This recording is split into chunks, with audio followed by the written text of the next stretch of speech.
We have a question coming in from Jilesh Anandkar, who's asking, and this is for you, Dr. Satwik.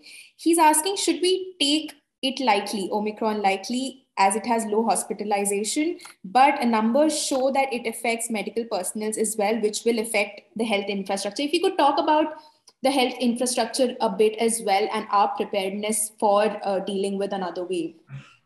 Well, we're only started and we can see severe strain on our health services.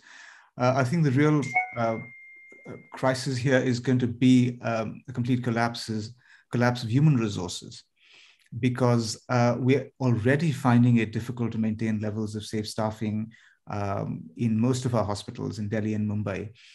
And in fact, to the extent that many of our doctors who got in, and healthcare workers who got infected early on have now started joining back because of the abbreviated period of isolation that has been offered. But no, I don't think this isn't, all that I've said about mildness of the disease isn't to disregard caution, because as I said, we still don't know enough.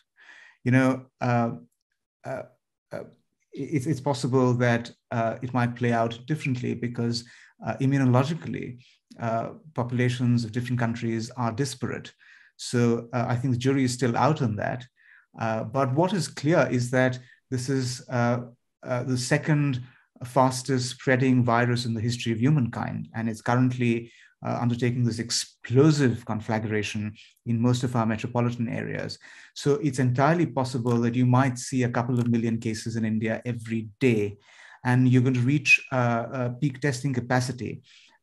In fact, it's already, I think, in Mumbai, reaching saturation point.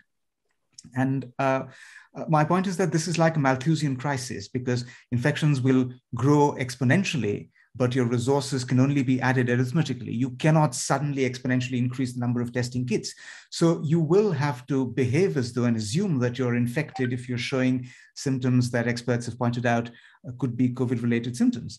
And if you don't have access to an RT-PCR or even a home-based test, you must behave as though you're infected, because as a lot of experts have repeatedly stated, that mild for someone with a good immune response needn't be mild for someone with a poor immune response.